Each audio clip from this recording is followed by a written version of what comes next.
Sveiki, Aleksandrai. Iš tikrųjų, labai malonu su jumis sveikintis.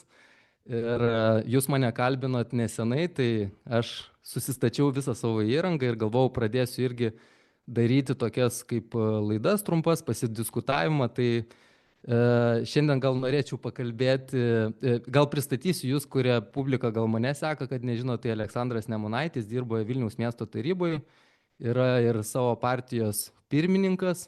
Lietuva Ir visų. Lietuva visų, taip, ir yra labai aktyvus Vilniuje, kai kalba eina apie miesto savivaldybę, apie miesto reikalus. Ir šiandien galbūt pakalbėsim šiek tiek apie visą tą susidariusią situaciją, tą susipriešinimą, apie ideologinius tikėjimus partijomis, kaip partijų ta visa ideologija yra susipynusi ir tie, kurie netiki ar neseka kažkurios partijos, žmonės yra priešinami. Tai vat, Aleksandrai, norėjau jūs pakalbinti, kad jūs pasakytumėt savo nuomonę apie šitą visą situaciją. Tai laba diena, Matai ir visi, kas mus stebi. Tikiuosi, kad kažkas žiūri, tuoj pasižiūrėsim. Keistas dalykas iš tikrųjų su tom partijom ir jų ideologijom, jeigu vat galiu nuo šito dalyko pradėti, nes ir praeitos savaitės buvo keli tokie įvykiai, kurie man irgi privertė pagalvoti, ir ar iš vis tie patys partijų netgi nariai, netgi lyderiai supranta tos partijos, kurioje jie yra, kokią ideologiją atstovauja. Nežinau, ar Matą Maldeikį galima būtų priskirti prie Tėvynės sąjungos lyderių, bet bent jau tikrai matomas personažas, ir jisai žinių radijo laidoj bandė įrodyti, kad Tėvynės sąjunga Lietuvos krikščionys demokratai, kad jų pavadinime jau net nebėra žodžio konservatoriai. Tai ir dėl to, kad jie priklauso Europos Sąjungos, Europos parlamente kitai grupiai, tai vat, pavyzdžiui, jie nuo tų savo konservatyvių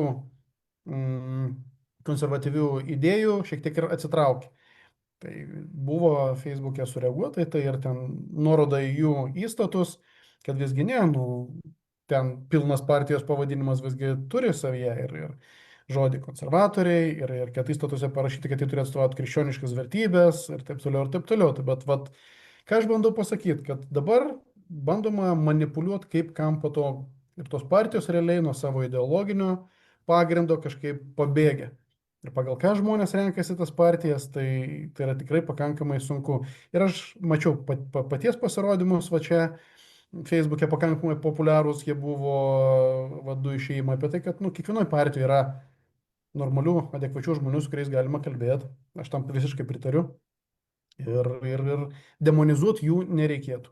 Tai gal tiek vat įžangai. Labai įdomu iš tikrųjų pastebėti yra, ką jūs Vilniuje irgi kokią veiklą užsiemat, nes matosi, kad rūpi bendruomenės reikalai, bet aš iš esmės matau tokį kaip ir visuomenės supriešinimą. Jeigu tu nepalaikai kažkurios tai partijos ar tos partijos auditorijos, tai tu esi automatiškai priešinamas. Aišku, tas, kas atsitiko Palangoje, tai čia yra visiškas ekstremalumas. Aš iš tikrųjų atvirai pasakysiu, nesitikėjau, kad iki tokio žemo lygio galima dasiristi. Tai esu labai pilietiškas, aš jau net nenoriu kartotis, kiek aš myliu tą Lietuvą ir kiek esu ir stengiuosi daryti dėl Lietuvos, bet kai tave turinti kitokią nuomonę ir ypatingai, kai tu viešini kažkokius tai miesto bendruomenės reikalus, rūpinis socialiniais reikalais, tave pradeda vadinti prorusišku, tai man atrodo, jau čia yra tos raudonos ribos, kur yra priešinama bendruomenė, bandoma įvesti destrukciją, nors ta kita pusė, būtent taip sakydama, bando mano pasisakymus ir mano tą viešinimą visų tų neskaidrumą, ar sakykime, mano asmeninės nuomonės reiškimą kaip destrukciją. Nes jeigu mes net pasižiūrėtume į Konstituciją, prisipažinsiu, kad Konstituciją perskaičiau iš tikrųjų prieš praėjusius rinkimus patį pirmą kartą, nes kai atėjau į rinkimų apygardą, vaikams dalino Konstituciją, aš sakau, aš noriu ją pasiskaityti, nesu niekad skaitęs, tai yra net įtvirtinta, kad visų mūsų teisės ir laisvės yra saugomos įstatymo ir Konstitucijos, ir mes galime jas reikšti atvirai, bet neturim riboti kitų žmonių teisės. Tai vat, ar jūs jaučiatės, Aleksandrai, kad jums yra trukdoma dėl jūsų nuomonės išsakymo, nes jūs pats dirbate opozicijai. Kokia yra situacija pas jūs? Tai pakankamai panašiai kaip ir čia.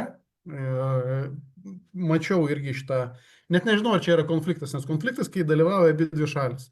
Tai aš tik mačiau puolimą iš Palangos mero paties atžvilgių, pats labai gražiai atsakinėjai į klausimus ir ten diskutuoti, gal net nereikia veltis į tai ir neigti tą prorusiškas, neprorusiškas, nes čia yra toks sunkiai rodomi dalykai. Bet Vilniuje tai aš turiu tokią pat situaciją. Vilniaus meras, aš turiu video įrašų, kad jis net privačiai sustikdamas su žmonėm vadina mane penktąją koloną. Tai reiškia, mes turim tokią pat situaciją. Kai tik tu kritikuoji kažką, tai tuomet tau lipdomi visokiausi lipdukai.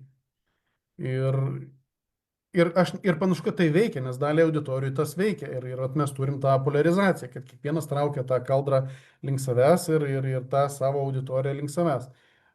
Man atvirkščiai priimtinas toks dalykas, kad mes galime sutarties kai kuriais dalykais, visiškai nesutarties kitais dalykais, ir tada mes bendrausim ir sieksim kažkur rezultatų ten, kur sutarėm, o kitur bandom konstruktyviai oponuoti vienas kitam. Nu, taip turėtų būti. Taip aš noriu tikėti, kad mes kažkada tą savo, nenoriu net sakyti elektoratą, nes neturim mes kiekvieną žmogų irgi vertinti pagal tai, kad jis tavo rinkėjas, ne tavo rinkėjas.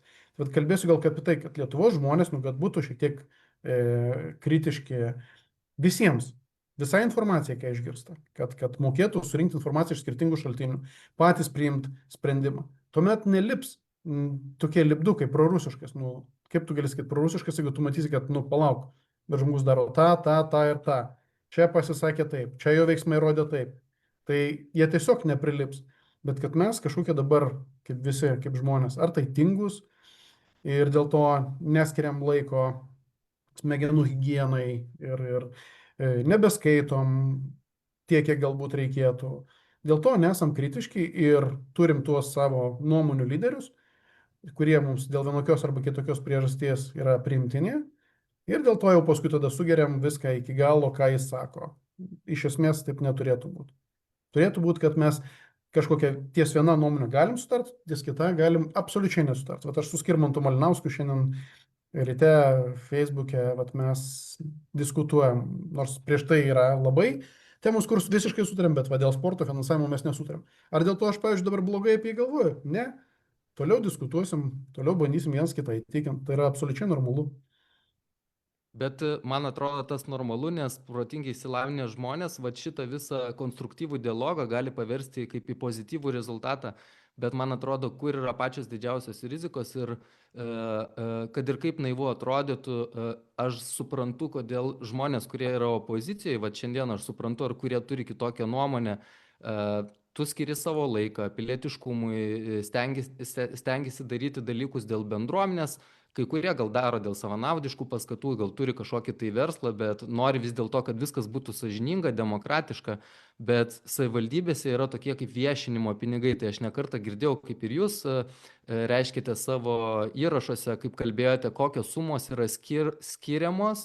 Ir kad suprasti tą visą schemą, kad žmonės įsivaizduoja, kad tiesiog jie ateina sumoka kažkam tai, kad kažkas tai parašytų kažką gerai. Tai jūs labai puikiai paaiškinot, kaip tai veikia Vilniui, nes aš matau Palangos pavyzdį, nes yra keli laikraščiai, yra ir Klaipėdos laikraščių, Vakarų ekspresas, Palangos tiltas, kur tiesiogiai yra sponsoriaujami miesto savivaldybės ir tie laikraščiai nėra naudojami, sakykime, skleisti gerai žiniai nuveiktiems darbams, bet yra daugiau susidoroti su opozicija, skleisti kažkokį tai šmeižtą, nepatikrinimą, kažką sakė, pasakė. Ir man labai patiko pasakymas, pats ir buvot pasakęs, vieną bobą sakė. Ir kai pasigauna tą didelį auditoriją, tada labai jau sunku kažką ir neigti. Tai kaip Vilniuje yra su tais viešinimo pinigais, kokios sumos Vilniuje yra? Vilniui mastas tiesiog yra visai kitoks ir Vilniaus miesto savivaldybė vien šiemet savivaldybės darbų komunikacijai yra skirta 960 000 eurų, tai reiškia beveik 1 milijonas eurų. Į tą įeina virš 200 000 viešųjų ryšių agentūros paslaugos, nors man irgi tada vėlgi iš milijono beveik ketvirtadalis viešųjų ryšių agentūros darbui. Tarsi žmogau, visi mes įsivaizduojam turbūt, kad jeigu tu darai gerus darbus, ir taip yra matomi. Blogiausia, tu pranešk svetainiai, Facebook'e, bet kad tu dar turi samdyti viešiukus tam, kad padėtų merui ir administracijai tą dalyką išviešinti, man tai yra keista. Panaši suma yra skirta socialinių tinklų administravimo, reiškia, postų rašymų ir taip toliau. Tai mes turime situaciją, kai Vilniaus miesto savivaldybė yra 14 žmonių, kurie dirba komunikacijos skyriui. Kodėl dar reikia skirti 250 000 tam, kad kažkas prižiūrėtų soc tinklus? Vėlgi, paprastam žmogui 250 000 čia būtų kokie 5 etatai, jeigu tu nori žmogų kokios 2200 mokėti į rankas, ištisus metus, tai 5 tokie etatai, tai pavirsta į 250 000. Tai reiškia, samdo įstaiga, kuri tokius dalykus daro. Tai tokie didžiuliai pinigai, jie ir leidžia tiek iš tikrųjų užpirkti daug reklamos, tiek galbūt, ką aš įtariu, dar žiūrėsime, ar pavyks tai įrodyti, tyčia permokėt panašiom agentūrom, kad jos, kai ateina laikas, arba kad ir net nelaukiant rinkimų, jos papildomai samdytų kažkokias paslaugas, pavyzdžiui, influencerius ir taip toliau, kas šiuo metu yra populiaru. Ir tuomet jau jie dirba tam, kad atskiros partijos arba atskiro veikėjų reitingai kiltų. Ir tuomet iš tikrųjų gali meras ar administracijos vadovas atsistoti, žegnotis ir sakyti, kad mes jam nemokėjom. Ir jis bus absoliučiai teisus, nes nebe jis moka. Bet jau ta agentūra, kuria permokėta galbūt tyčia dėl jos, negu realiai kainavo jos paslaugos, jau jinai samdo tą žmogų, kad jis lik netyčia į savo populiarią laidą pakviestų vienokį arba kitokį veikėją. Tai čia yra, aš tik užbaigsiu, dovanokit, kad išsiplėčiau, tai čia vien milijonas pareina iš savivaldybės tiesiogiai tokiem. Kur aš pradėjęs tyrimą ir jis jau nukeliavo dabar iki FNTT, už 23 metus, pavyzdžiui, miestas pervedė Go Vilnius, tuo metu ten buvo apie 11 milijonų eurų, iš jų 4 milijonus jie nesugeba pagrysti, kai išleista irgi panašioms įstaigoms dėl komunikacijos. Reiškia, per metus 4 milijonai eurų nesugeba Go Vilnius pagrysti, kaip buvo išleidžiami komunikacija. Tai prie to milijonų turim dar, pavyzdžiui, 4.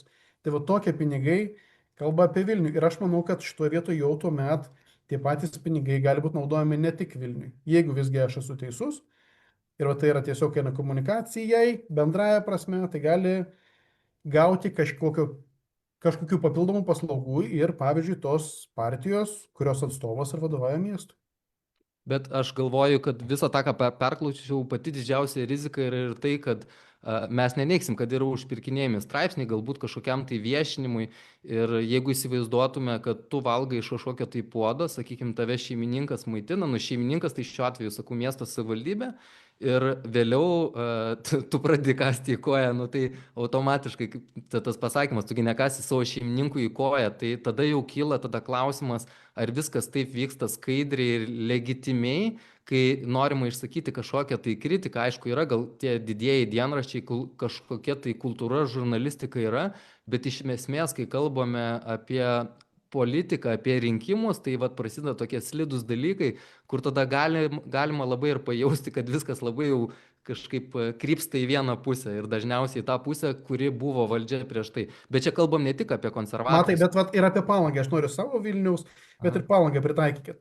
Mes abu dabar suprantam, kad Vilniui išleidžia pinigų, mačiau, jūs rodot irgi, kad išleidžia pinigus Palangos valdybė, yra sutartis, netgi, ta prasme, čia yra vieša informacija, kad jie perka žiniasklaidos, o jūsų žiniasklaidos, tas skiriami pinigai žiniasklaidai, yra kur nors bent jau užsakymo numeris. Man neteko matyti, išleidžiame tokios milijonais pinigų, bet prie straipsnių aš niekur nematau, kad jis yra nupirktas, ar už jį sumokėta. Ar tai yra radio laida, kad būtų kažkur bėganti eilutė ten irgi, kad tai yra sumokėta, pavyzdžiui, Vilniaus miesto savivaldybės už šitą straipsnį. Tai aš tokių dalykų nematau. Jums gal pavyko kažkur matyti?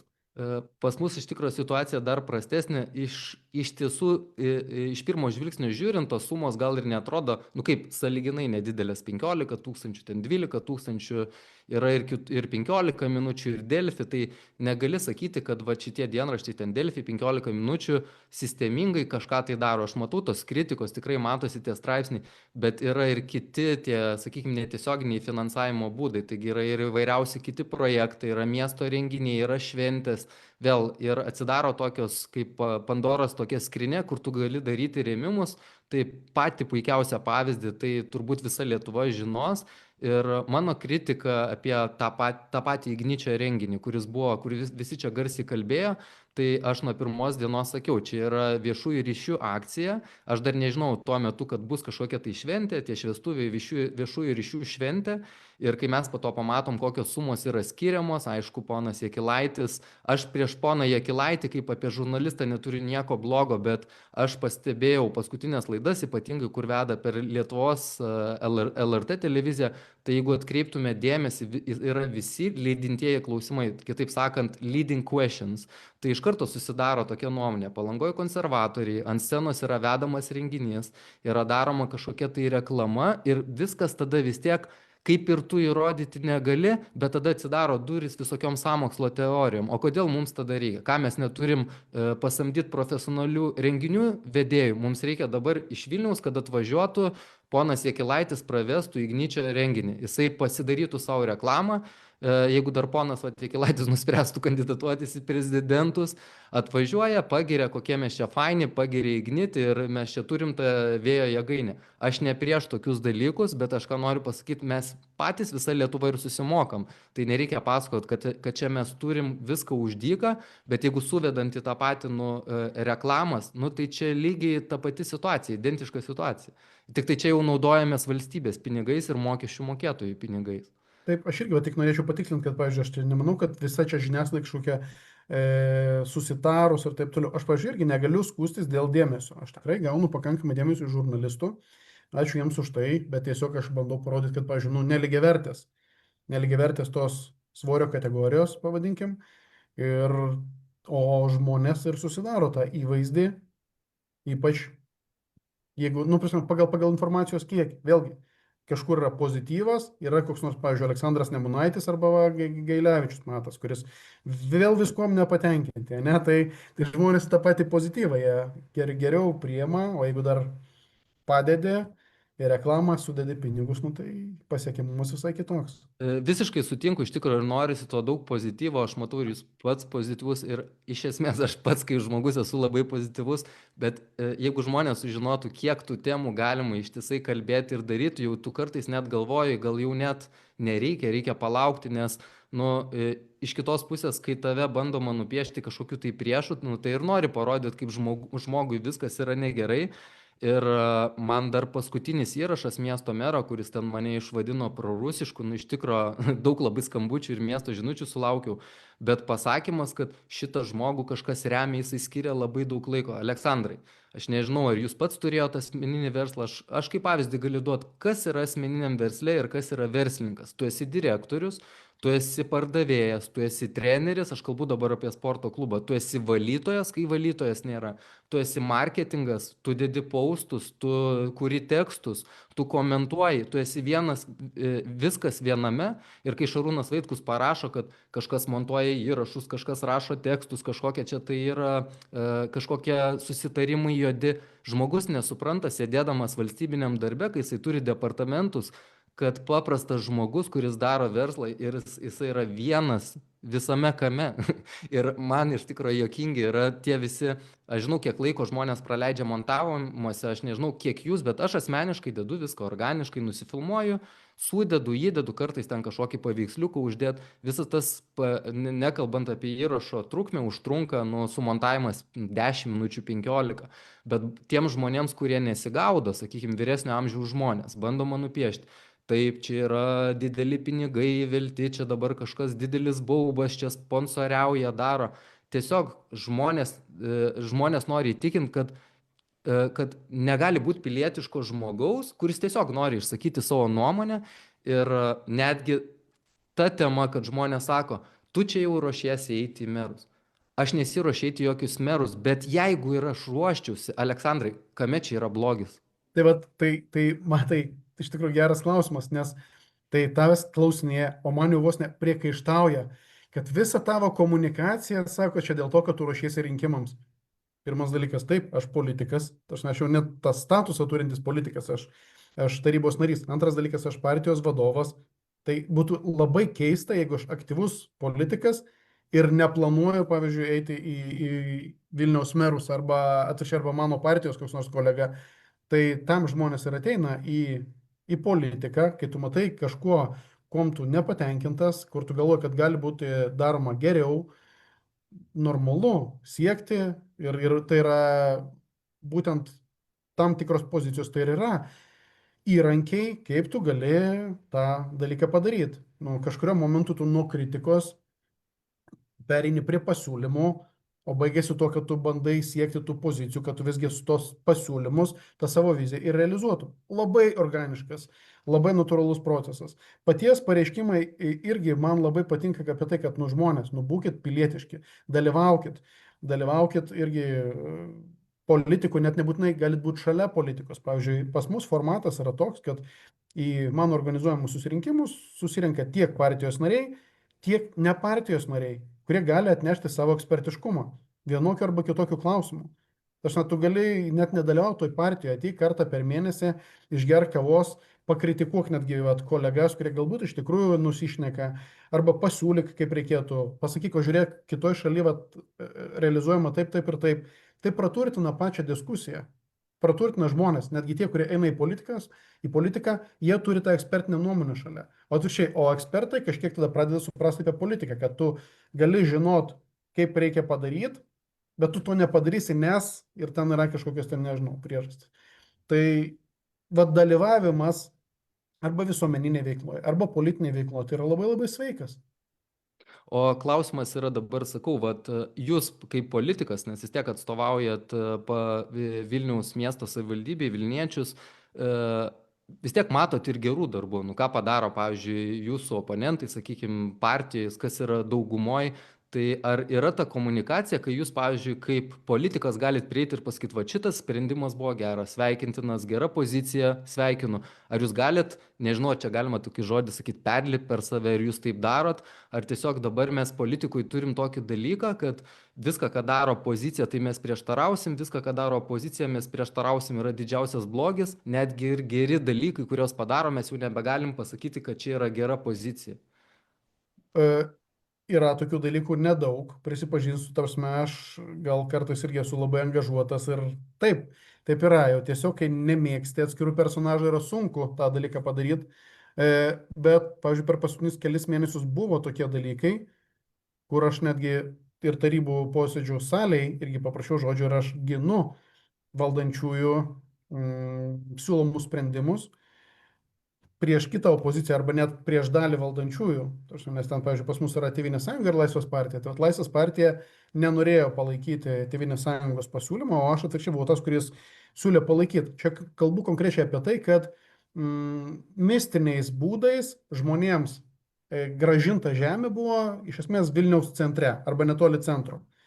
Ir mes turim tokią situaciją, kad Vilniuje Baltupiuose, kas Vilnietis žino, yra žemės gabalėlis, kur jau kaip ir žmonės pasiruošę pastatyti daugiabutį. Ten, kuris vizualiai atrodo net netilptų, bet jie jau turi planą, kad to jis čia bus. Tai savivaldybė diagnozavo 52 tokius sklypus ir jie pasiruošę juos išpirkti, kad tiesiog žmonėms palikti žalią plotelį. Tai man atrodo, kad tai yra atvirkščiai, tai yra labai geras sprendimas. Aišku, reikia žiūrėti kokią kainą, kad nepermokėt, kad nekiltų kitų klausimų. Bet tai, kad savivaldybė ginant viešą interesą, nenori, kad čia vidury kiekvienos aikštelės atsirastų daugiabutis, o geriau atvirkščiai palikti tą žalią plotą, man atrodo sveikintinas. Tai aš labai ne tai, kad ten atėjau ir paplekšnuoju per petį, o aš viešai giriu ir raginu ir sakau, puikus sprendimas. Tai tokių yra, nėra labai daug, bet... Aš galvoju, visi tie dalykai tokie yra sveikintini, nes visas tas toksai susipriešinimas gal atrodys ir keistai, bet aš galvoju, jeigu mes yra kryptis valstybėje, kurias darom, sakykime, eina mūsų visa valstybė ir tie patys miestai vakarinė kryptim, visas tas toksai supriešinimas, bandymas išsispausti savo kažkokios asmeninės naudos, politinio ten svorio ir visa bendra situacija tai yra didelė suirutė ir aš asmeniškai nuoširdžiai pasakysiu, 2 metai atgal visiškai nesiekiau politikos, tiesiog tikėjau, kas buvo sakoma per televiziją, dabar turiu daug didesnį kritinį mąstymą, bet tokio supriešinimo, žinokit, nu, tikrai nesijaučiau ir net savo tais pasakymais aš noriu pasakyti, nesu nei prieš vieną partiją. Aš esu už geras idėjas, žmonės, kurie palaiko geras idėjas, kurias neša bendruomeniai naudą, valstybei naudą, bet aš tikiuosi to paties ir iš didžiosios dalies žurnalistų. Žinau, kad nėra įmanoma su visais. Ir patinka man ir tos viešinimo akcijos, ir čekiukai, ir, sakykime, ponas Tapinas, bet aš galvoju, kad čia per daug neįsiplečiant yra iš tikrųjų tokia labai plona riba, kur tas visas toks viešinimas ir pasijautimas, kad tu gali kontroliuoti praktiškai valstybės visą tą kelią ir pakreipti kažkur, vėliau gal ir gąsdinimas, va dabar jeigu pateiksit ministrą, nesvarbu ten kokia partija, ar socialdemokratai, ar Nemuno aušra, va tai dabar aš jau čia išviešinsiu. Nu tai iš viso, kaip, nu, tai kaip ir politologai sako, nu mes nebeturėsim žmonių, kurie nenorės eiti į politiką, tai gal reikia truputėlį susimastyti ne savo siaurų interesų. Tai lygiai taip pat, va, aš ir Palangoju, mane paklausiau tą klausimą, neatsitiktinai, nes aš galiu, kaip sako, tu vien tik tai pyksti Palangoju. Ne, aš va čia radijoje ryte girdžiu, Palangoju nesenai atsitiko toks įvykis, kad turbūt matėt, kad ten rado pas Gintarėlio darželio auklėtoja, aš nežinau, ar ten valgyklai dirbo daug maisto produktų. Tai iš tikrųjų per tiek metų, 5 metus, kiek gyvenu Palangoje, pirmą kartą mačiau tokią tvirtą mūsų miesto mero poziciją. Išsiaiškinsim, sudarysim darbo grupę, viskas bus padaryta, tai tikrinsim visus darželius, tokia ir turi būti tvirta mero pozicija. Bet kai aš turiu identiškas situacijas, kurias galiu palyginti, kai prieš 1,5 metų aš atskleidžiau, kad Palangos sporto centras dirbo absoliučiai be higienos leidimų, nesaugiai, buvo nesaugi aplinka bendruomeniai, kadangi vadovas yra konservatorius, tai vietoj to, kad būtų padrausmintas, aš nesakau, kad reikia žmogų paimti ir išmesti iš darbo, bet viešai buvo ginamas. Aš taip sakyčiau.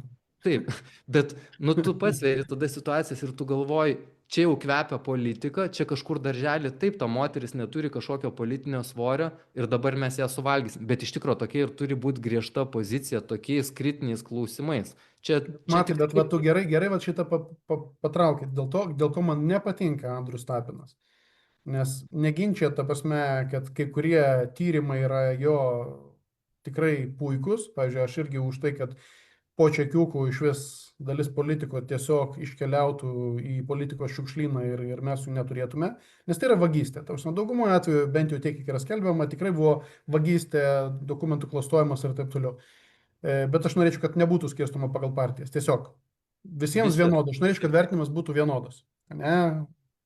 Man, pavyzdžiui, nepatinka, kad tas pats, aš nesocdemų gerbėjas jokiais būdais, bet kad Sinkevičių visgi ten už 2 televizorius buvo nubaudę, o Gintarė Skaistė, pavyzdžiui, ten laikų gražino 23 000 eurų ir tada jau jai nieko nevyko. Pats faktas buvo ir atvirkščiai, kad negražino pinigus, parodo, kad nepripažįsta, kad buvo padarytas nusižengimas. Bet tuo metu tęsė darbą kaip finansų ministrė.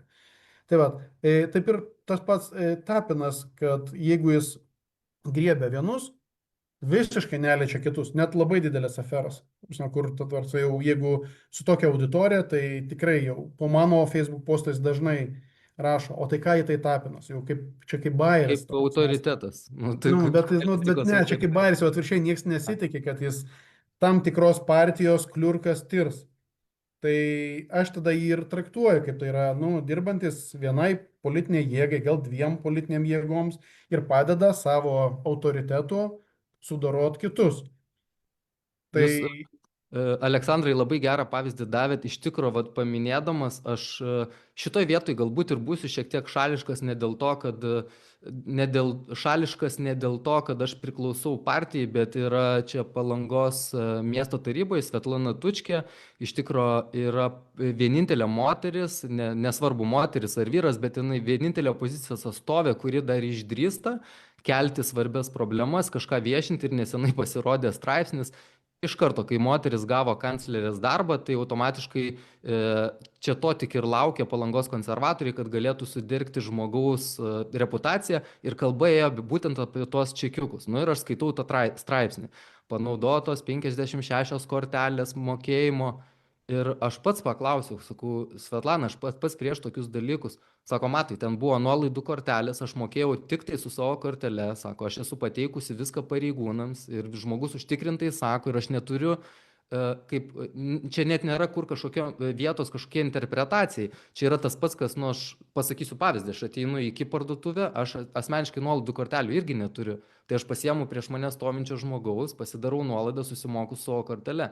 Bet jeigu tu į tą situaciją nepasigilinsi ir tu ją pateiksi kaip kažkokį blogį, žmogus nepasigilinęs 56 kortelės, kad ten buvo nuolaidų kortelės, ne? Tai jau Nu, šitas. o Šilgelis kaip nuteistas dabar, nežinau, ar pažįsti tokį aktyvus irgi buvo tarybos narys, Artūro Zuoko gal dešinioji ranka kažkurio momentu. Tai žmogus irgi viską pilėsi už savo kortelės, bet tiesiog ne tik Vilniuje. Čia yra jo nusikaltimas, už ką yra, bet dabar jau pirmos instancijos teismas priėmė sprendimą, kad jisai kaltas dėl to, kad tiesiog, o jis važinėjus tam, turėjo darbą ir Šiauliuose, kažkaip, nu ir vas, kuriem buvo patogu, ten jis ir pilėsi. Neišlyzdamas iš kažkokių rėmų, viskas, bet toks dalykas. Kaip sakot, sakau, aš nei tais čeitkiukininkais Palangoje nesidomėjau, bet paprasčiausiai įsitraukiau sąrašą ir pasižiūriu. Pirmas 10, tai gal vienas žmogus ne iš konservatorių, patys didžiausi čeitkiukininkai, bet kažkodėl spaudoje atsidūrė socialdemokratė, moteris, kuri gavo poziciją. Tai aš sakau tokio, kartais ir norisi tokio teisingumo, kurio greičiausiai niekada. Taip, aš irgi norėčiau, kad visus mes vienodai. Ir čia nepriklausomai nuo partijos. Vagis, pranešam. Ir atvirkščiai, ne vagis, nu, tai koks skirtumas, kuriai tu partija priklausai, kodėl mes jį ten taip pat suvarinėjom. Tai tuomet būtų objektyvų, bet turbūt dėl to niekas nenori to objektyvumo. Kiekviena iš partijų nori turėti kuo daugiau valdžios, arba jeigu jau turi valdžioj, jeigu jinai yra valdžioj, tai nori ir išlaikyti tą valdžią, tai jai jos atiduot netinka ir dėl to jinai renkasi bet kokius metodus, kad tik išlikti valdžioje. Ir tuomet reiškia jau ir juodas PR'as, ir užsakomieji straipsniai, ir ten savo influenceriai, kas ten be palaikytų. Tai gaila socdemų, kad jie neturi savo influencerių, taip atrodo iš pastarųjų įvykių, kad tiesiog neturi. Čia gal kitam kartui dar paplėtoti temas, bet aš gal pabaigai pasakysiu, aš net vesdamas renginius Lietuvoje vaikams sakydavau ir sakau, galit siekti karjeros, galit kažką daryti, užteks vieno blogo žingsnio, tai yra 3 dalykai, kurie, nu, tokie pamatiniai. Pagarba, savigarba ir reputacija, kurių jūs už pinigus nenusipirksit.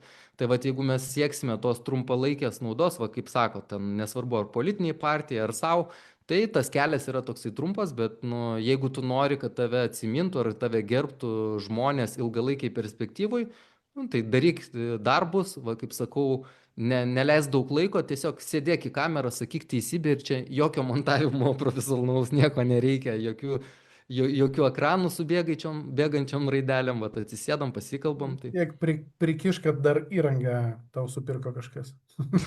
Ja, tikrai supirko. Išsisaugok čekius. Ja, tai įrangą aš turėjau podcastą, tai įrangą turiu nuo podcast'o, kas nežiūrėjo. Tai ačiū Aleksandrai, kad pakalbėjom, gal kitą kartą, kai kalbėsim, pasirinksim kokį siauresnį ratą ir pasiskirsim ilgesnį laiką, kad pasidiskutuoti. Matau, kad esate darbe, nežinau kokiam ar savivaldybė ar kitam darbe. Aviacija mano pagrindinė darbovietė. Gerai. Ačiū, Matai, kad pakvietei.